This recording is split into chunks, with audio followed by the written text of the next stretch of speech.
तुम्हारी गट वॉल में होल्स आ चुके हैं। एक सेकंड रुक के सोचो। स्किन बार बार ब्रेकआउट हो रही है, जॉइंट्स पेन करते हैं, थायराइड रिपोर्ट स्टेबल नहीं रहती, या फिर कांस्टेंट फटीग बिना किसी क्लियर रीजन के। आज हम बात करेंगे उस एक चीज की जो इन सब के पीछे हो सकती है, लीकी गट। तुम्हारी गट वॉल में गैप्स बन चुके हैं और उन गैप्स से ऐसी चीजें ब्लड में जा रही हैं जो कभी नहीं जानी चाहिए थी। और तुम्हारा इम्यून सिस्टम हर दिन उस अलार्म पे रिएक्ट कर रहा है। इसको समझ लो, क्योंकि यही रूट है। हेल्दी गट क्या करती है? बेसिक से स्टार्ट करते हैं। एक हेल्दी गट वॉल एक टाइटली सील्ड फिल्टर होती है। सिंपल काम, जो ज़रूरी है उसको अंदर आने दो, बाकी सबको बाहर रखो। टॉक्सिन्स, बैक्टीरिया, अनडाइजेस्टेड फूड, ये सब ब्लड में नहीं जाना चाहिए। ये 3 काम करती है। First, selective filter, nutrients absorb होते हैं, टॉक्सिन्स नहीं। Second, immune control. ध्यान से सुनो, तुम्हारी 80% इम्यून सेल्स गट में होती हैं। गट वॉल उन्हें काम और बैलेंस्ड रखती है। थर्ड, माइक्रोबायोम का घर। ट्रिलियंस ऑफ गुड बैक्टीरिया यहाँ रहते हैं और बदले में विटामिन्स, फैटी एसिड्स प्रोड्यूस करते हैं। जब तक ये वॉल स्ट्रांग है, तुम सेफ हो। प्रॉब्लम तब स्टार्ट होती है जब ये सील ब्रेक हो जाती है। लीकी गट कैसे होता है? इसका प्रोसेस 4 स्टेप्स में होता है। Step 1, dysbiosis. बैड बैक्टीरिया बढ़ जाते हैं, गुड बैक्टीरिया कम हो जाते हैं। यहीं से प्रॉब्लम स्टार्ट होती है। Step 2, tight junction break. Gut cells एक जिपर की तरह कनेक्टेड होते हैं। डिसबायोसिस में ये जिपर ओपन होने लगता है और गैप्स बन जाते हैं। Step 3, LPS leak.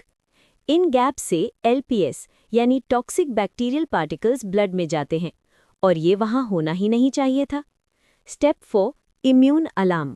बॉडी बोलती है इंट्रूडर आ गया, इम्यून सिस्टम एक्टिवेट हो जाता है। और क्योंकि लीकेज कंटिन्यू होता रहता है, ये अलार्म कभी बंद नहीं होता। यही है क्रॉनिक इन्फ्लेमेशन, और यहीं से बहुत सारी डिजीजेस स्टार्ट होती है। 5 मेन कॉजेज। अब क्वेश्चन ये होता क्यों है? 1, refined carbs and processed food. मैदा, sugar, packaged snacks daily gut को डैमेज करते हैं। 2, antibiotics and pain killers. Antibiotics good bacteria भी किल कर देते हैं। पेन किलर्स गट लाइनिंग को वीक करते हैं। 3, chronic stress. Cortisol directly gut wall को लूजन करता है। स्ट्रेस सिर्फ माइंड पे नहीं, गट पे भी इम्पैक्ट करता है। 4, पुअर स्लीप। 6 घंटे से कम sleep equals microbiome damage. 5, alcohol and smoking direct gut barrier को थिन कर देते हैं। अब ऑनेस्टली काउंट करो, कितने तुम पे अप्लाई। लीकी गट क्या कॉज करता है? यहाँ से रियल पिक्चर क्लियर होती है। Thyroid issues, LPS thyroid antibodies को ट्रिगर करता है। जॉइंट पेन, इन्फ्लेमेशन जॉइंट्स में फील होता है पर सोर्स गट होता है। ब्रेन फॉग या anxiety, gut brain connection direct है। स्किन प्रॉब्लम्स, जो गट फिल्टर नहीं कर पाता, स्किन उसको बाहर निकालती है। Auto immune conditions, immune system confuse हो जाता है और बॉडी को ही अटैक करता है।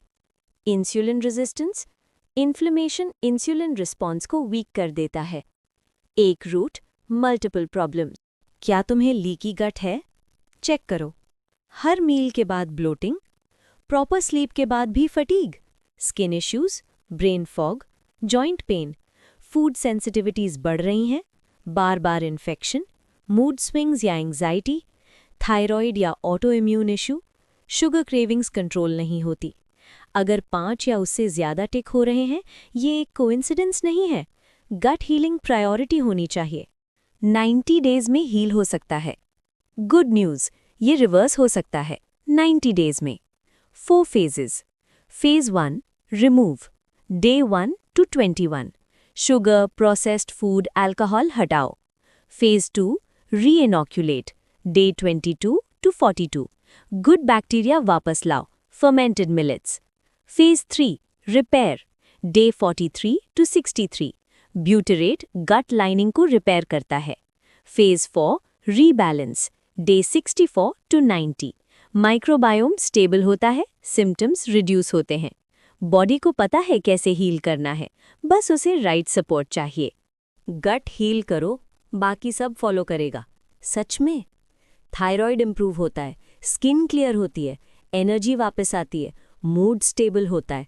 ग्रासा का फर्मेंटेड मिलेट प्रोटोकॉल इसी 90 डे हीलिंग के लिए डिज़ाइन किया गया है।